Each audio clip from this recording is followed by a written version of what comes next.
Sometimes when people think of athletes, they think of them the same way they think of like successful people, right? And we like to think that because someone's successful, what are the old adages? It's oh, they're cut from a different cloth, or oh, they're wired different, right? Like we hear that a lot. And it makes you think, it's like, well, what makes them wired differently? Or what makes them cut from this different cloth? And then even beyond that, sometimes we just over exaggerate what that really means. Like, sometimes the answer is so simple that we just look right past it, because we think that these people that are successful, these people that are professional athletes, we think that they're these mythological figures, like, oh my gosh, they're just different kinds of people or different kind of humans, right?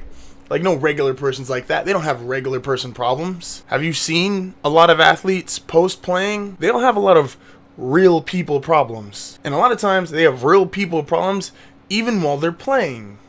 We just choose to ignore them because we see our football players on Sunday, or we see our basketball players throughout the week, or see your baseball players, and you just see them while they're on the field, and they look cool, calm, collected, and professional. Expanding on this, not only do they have real people problems, they have real people characteristics, because guess what? They're real people. Fun fact. The NBA Rookie of the Year race is basically over 99.9% of people's eyes, right?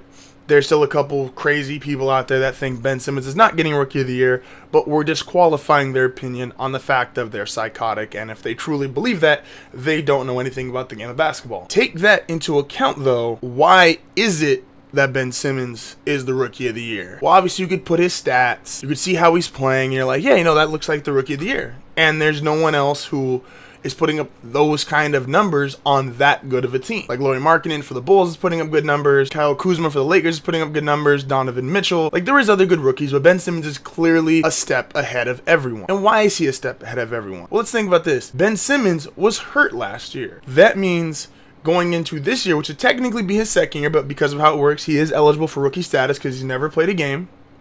He's 20 years old. And a lot of people would say, well, is there really a big difference between 20 and then a lot of these guys are 19? Is there really a difference? Oh, there's 100% a difference. But it's not for the reasons that anyone will go on TV and tell you. It's, oh, they've had a year of practices. They've had a year of, developing their body, growing into their man's body. Like, those are the easy cliche answers that anyone can give you. And no offense to anyone that gives those cliche answers, I just think they're disingenuous and full of shit. Sorry. Not sorry. What do most 19-year-olds care about? Girls, money, partying. This is pretty much true for 99% of 19-year-olds, especially 19-year-old males. When you are drafted, when Ben Simmons was drafted, he got $12 million guaranteed over his first 2 years. That's a lot of money. Guess what you get to do when you are then, after drafted, receiving all this money, and then it's found out that you will not play this season because you get hurt in the summer league. You still get to travel with the team. You still get to party with the team. You get to hang out with the guys after practice. And understand that, yes, even though he's 19, when you have that kind of money, you have ways to get your hands on alcohol, ways to get your hands to get into clubs or get into parties that maybe you're of age shouldn't be at. He's got the money and he's got the resource. You get to, when you are 19-year-old Ben Simmons, when you are 19-year-old Blake Griffin, who also went through this, you get to party with no repercussions for an entire year. You get to go out and drink as late as you want. You get to hang out with all the girls as late as you want. Because you're injured. You're not practicing.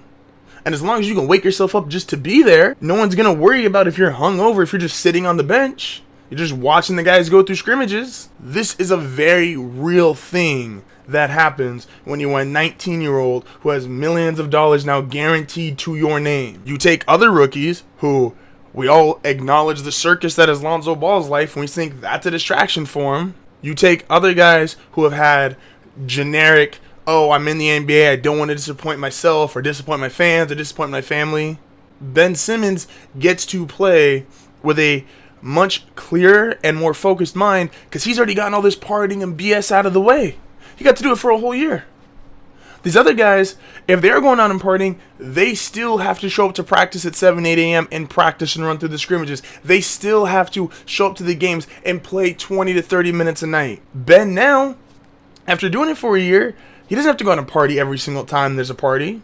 I've already done that. He's been there, done that. Did that for an entire year. I am now focused on basketball. I am now focused on my career. There's a time to party and there's a time to work. And due to being out for an entire year, Ben got his time to party. Now it's time to work. And he is working. If you saw or heard anything that you liked, please give this video a thumbs up. And don't forget to subscribe. And also, if you have not already, go follow me on Snapchat, JKid9080, or Instagram, Twitter, Facebook, or iTunes at HardFoulPodcast. And I will see you guys on Monday.